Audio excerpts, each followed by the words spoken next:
Basically, I looked it up last year, about 1,000 plus folks came through our trainings. So we have several main trainings, but um, we have trainings every week basically. The new hire training is matched up with our core training called the MAT system, which is 2 days, and then our CPR. And then we have additional trainings, but that's enough to get people started.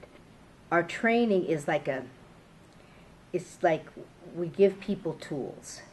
They have 4 or 5 different tools that they can reach in, throw out. Okay, that's not working. Okay, let me try this other one. And they throw that one out, see if that works. And then they keep trying. So they have enough tools to keep doing that for a while until either the person says, look, you're messing up my crisis. I guess I'm not going to have one today. I think the thing that separates us from the rest of the folks is that we were doing this long before it became required. So now a lot of agencies even have to have 50% of their training time on prevention and 38% on de-escalation, which leaves about 20 or so percent on actual physical stuff. And we've been doing that for 20 years. We give people tools so that they can help support somebody with a disability, to really de-escalate themselves, to be, feel safe. Because most people, when they're upset, it comes down to maybe they don't feel safe. The main thing that we teach is how to affirm your feelings. What that means is when something's going wrong with staff, a direct support person, they see something, instead of them getting all excited, they're able to calm down, give 10 to 15 seconds before they even do anything. And so whatever they do is usually a little bit calmer than if they had just reacted. So we call it responding. And that's the thing that gives people the confidence to let people have a little bit of a vent and not get in their face and just basically say, hey, okay, I see you're upset. I'm going to wait here. When you're ready, we can leave. One of the things that we don't do when people get upset is offer them sweets, sodas, because, that's not really helping people learn how to handle their escalation or how to de-escalate. We want people to be able to do those things on their own. We stand close by, we support, but we're not offering anything. The thing that we do offer is, one-on-one time with them.